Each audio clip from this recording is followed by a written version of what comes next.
atas lah title. Tapi Mal, dah nak masuk waktu lah Mal. Jom Mal, kita pergi solat sekali Mal. Kau sejak bila kau semayang ni? Ha? Hidayah apa yang datang dalam diri kau ni? Kau tak payah cakap baik aku kenal lah kau Min. Kau pergi lah lu. Assalamualaikum.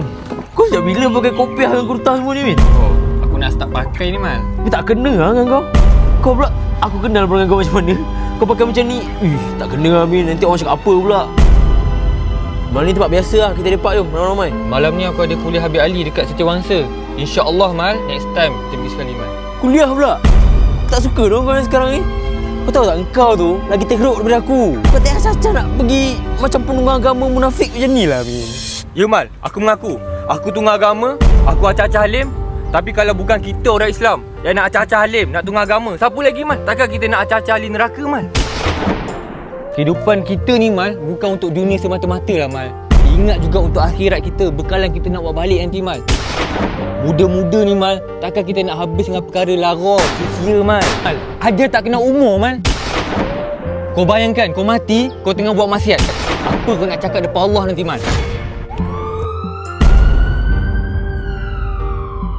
Sekarang ni, kau nak ikut aku pergi sembahyang ke tak? Mak, jom.